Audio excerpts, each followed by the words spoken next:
Je voudrais parler de la sensorialité des étoiles.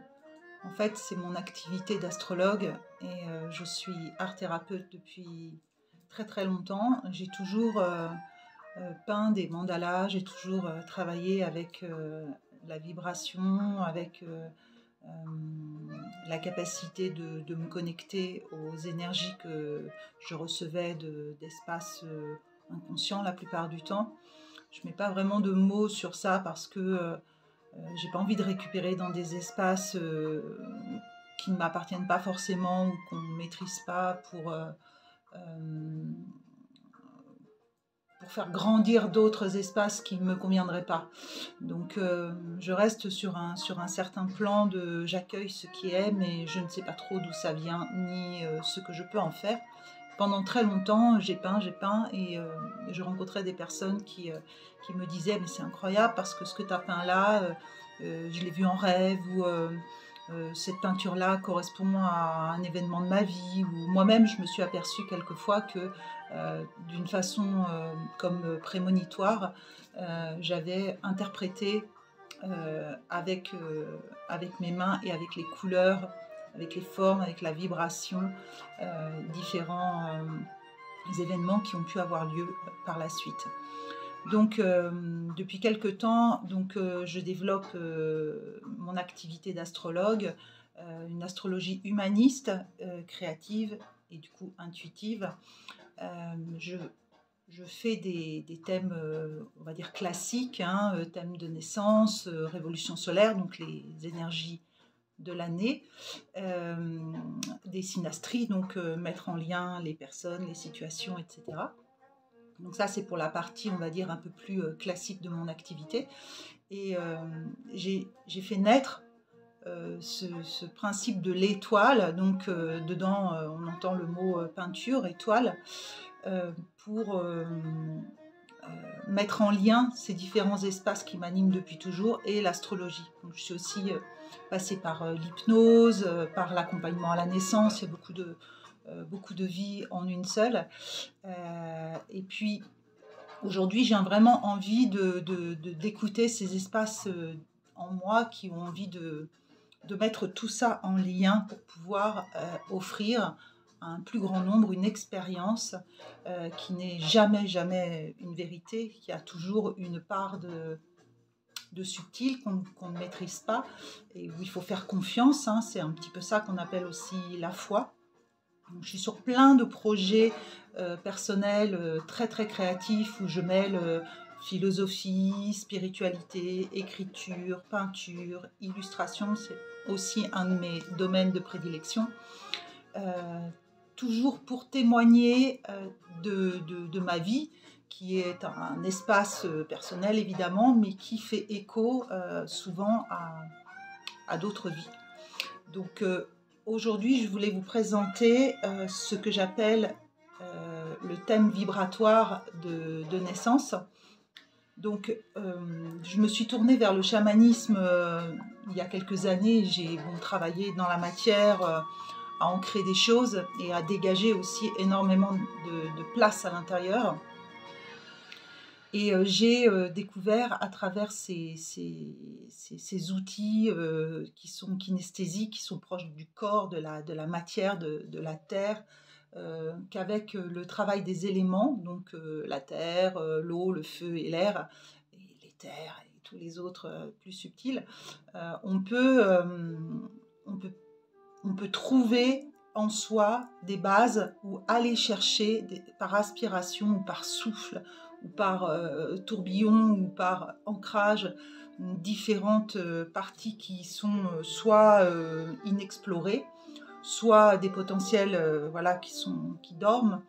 Mais ça peut être aussi des endroits où il y a eu des tensions, des endroits souffrants, on ne comprend pas pourquoi, par exemple, quand on n'a pas beaucoup de terre dans son thème, on peut être quelqu'un qui a du mal à ancrer physiquement les choses et qui a un petit côté comme ça, à partir au vent ou fuir ou ne pas se sentir relié à son corps, se sentir relié au vivant, se sentir bien sur cette terre et avoir toujours comme ça des aspirations qui nous emmènent, parfois des gens complètement déconnectés. Et actuellement, dans le ciel, on a des énergies très très puissantes en eau. Donc l'eau, c'est vraiment le siège des émotions. C'est pas pour rien que j'ai mis cette merveilleuse création en quartz rose d'une sirène, parce qu'en fait on est là comme ça avec tout ce féminin et avec toute cette eau, baignée dans un environnement très créatif, hyper connecté, où on peut se sentir tous en lien les uns avec les autres. Mais si on n'a pas les pieds parfaitement ancrés dans la matière, ben voilà, on peut se barrer dans des illusions, on peut être complètement déconnecté de sa vie, de ses projets, et puis fuir la réalité, s'illusionner et puis rentrer dans des espaces de souffrance qui parfois sont assez violents.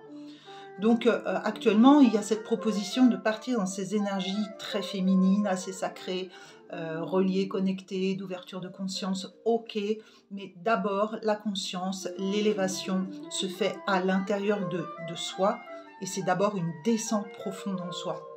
Vraiment. Et moi, je fais tout un travail d'écriture par rapport à ça, avec l'élaboration d'un projet que je partagerai prochainement.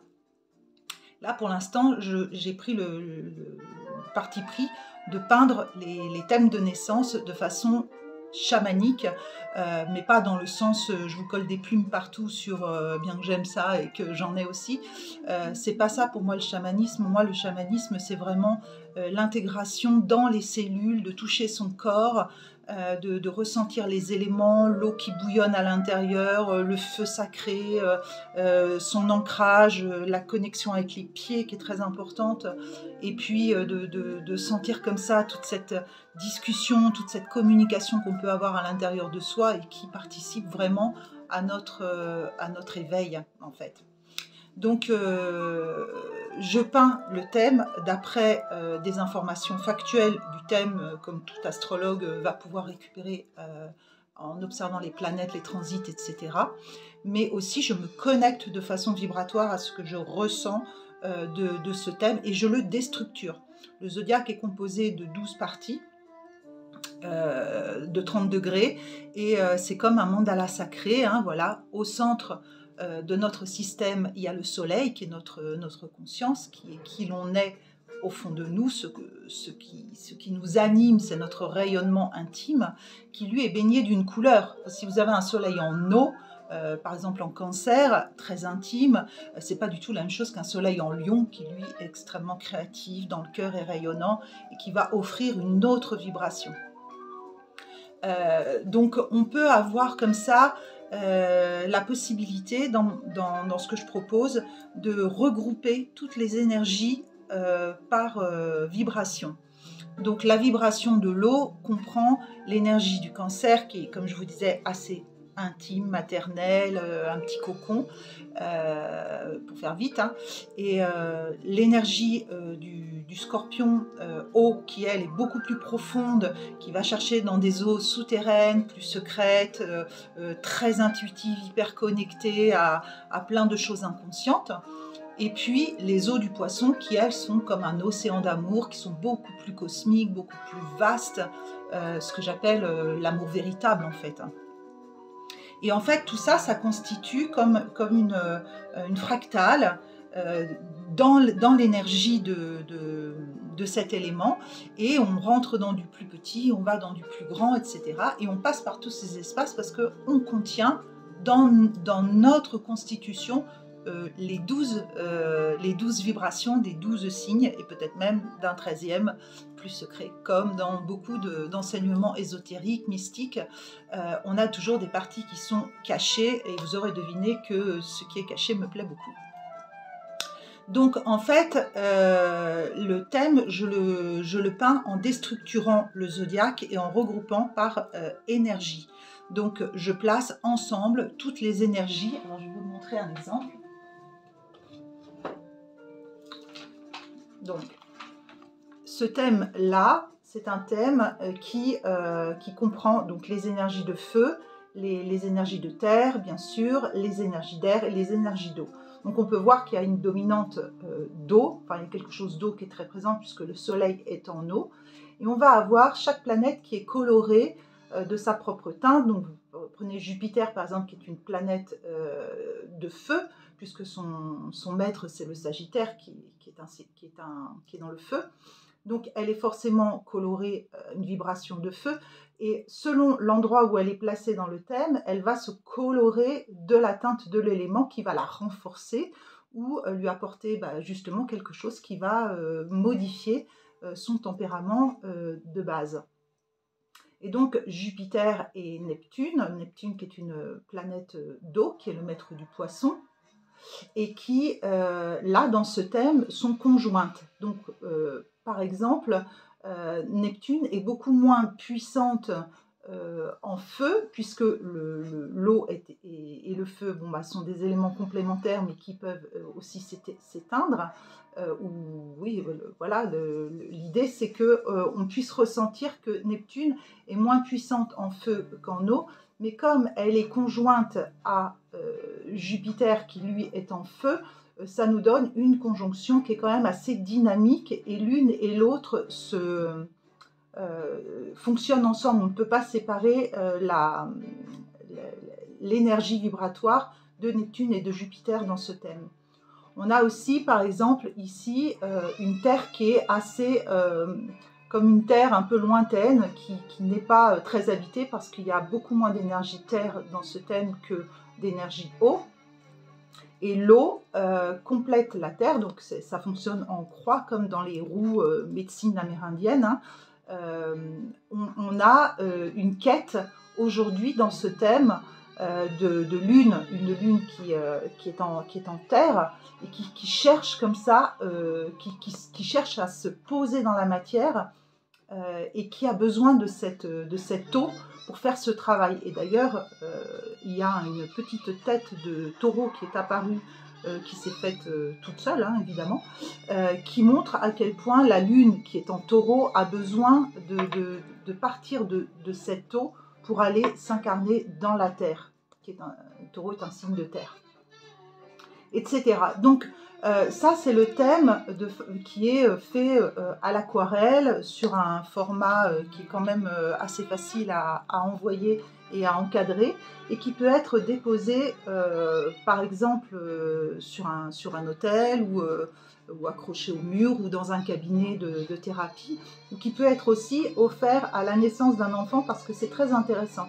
Un enfant qui a, par exemple, dont les parents sont au courant que sa lune est en terre, la lune, c'est les besoins fondamentaux, c'est aussi des parties inconscientes. Donc un enfant qui a une lune en terre va avoir besoin d'une forme de stabilité, il va avoir besoin qu'on lui fasse faire des activités qui sont en lien avec le corps, qui l'emmènent vers la terre, qui l'emmènent à trouver, peut-être jardiner, un petit jardin, balade en nature, lui faire des massages, l'emmener comme ça à pouvoir communiquer et trouver cette terre en lui pour pouvoir justement répondre à ses besoins fondamentaux. Qui n'est pas du tout la même chose qu'une petite lune en feu, qui est beaucoup plus dynamique, tonique, ou en air, qui est très communicante, très curieuse, etc. Et en air là.